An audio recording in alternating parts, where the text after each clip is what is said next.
FIA is looking into whether or not Lewis Hamilton broke any rules in wearing a t-shirt at the Tuscan Grand Prix that highlighted police brutality. Hamilton, who took pole position and victory at Tuscany, wore a t-shirt before and after the race. That said on the front, "Arrest the cops who killed Breonna Taylor." On the back, it featured a picture of her face and the words, "Say her name." Reigning champion Lewis Hamilton may potentially face a fine from the FIA.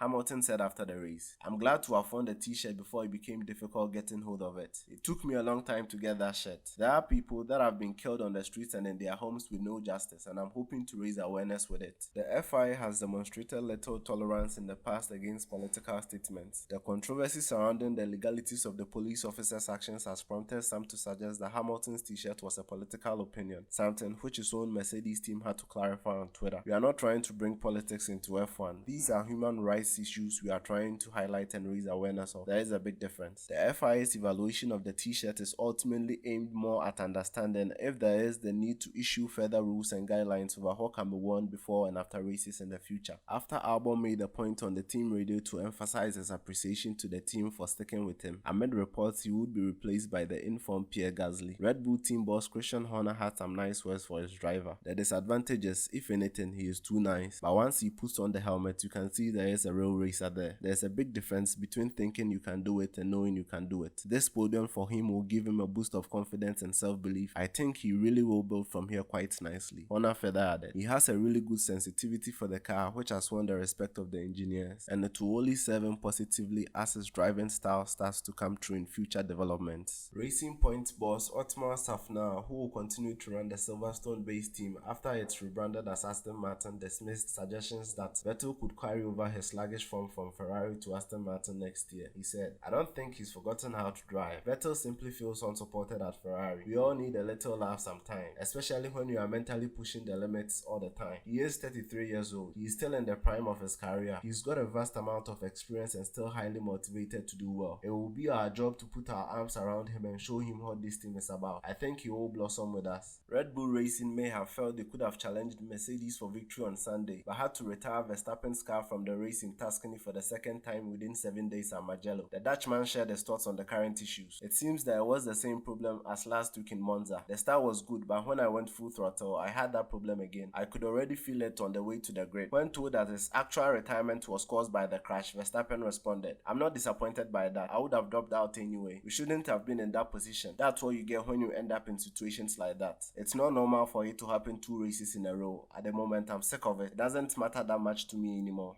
Formula One Managing Director Ross Brown believes chaotic Tuscan Grand Prix was the perfect opportunity for Valtteri Bottas to close the championship gap to his Mercedes teammate. Brown believes this latest setback could really drag Bottas down. Valtteri Bottas will leave Tuscany believing he should have a victory trophy in his possession. The Finn was in tremendous shape after snatching the lead from Hamilton, but he let the win slip through his fingers and he must be struggling to come to terms with another defeat to the reigning world champion. Tuscany will hurt and will have a big psychological effect on Valtteri Bottas. He is still in the race for championship, but as every race goes by, his chances are slipping away. It's now a mental battle because he has the speed, but Lewis is relentless, takes every opportunity and scarcely gives one to his opposition. Renault driver Daniel Ricciardo says he is delighted for Sebastian Vettel on his move to Aston Martin, currently Racing Point for 2021. "I think he's landed on his feet well after his move from Ferrari. He's going to be in a good position. That team has got a good foundation for the next few years. I think he will do well there." On the flip side, I feel for Sergio Perez. I really do hope he can find a seat because he is certainly worthy of it. He is talented and has the right tools to be here. There is no doubt in the advantage a free tire change under a red flag provides, which ultimately gains you an edge over other drivers when the race restarts. Williams driver George Russell feels he lost out on points at Tuscany because the regulations worked against him. "I was ahead of Charles. He got lucky to pit under the red flag and put new set of tires on, and just like that, he was ahead of me. If we are going to race in circumstances that should prompt a red flag, they need to tweak the rules. It shouldn't be allowed to have a free pit stop to change tires, which provides an unfair advantage over other drivers." People plan their strategies around normal races, not around races that are getting 2 red flags in.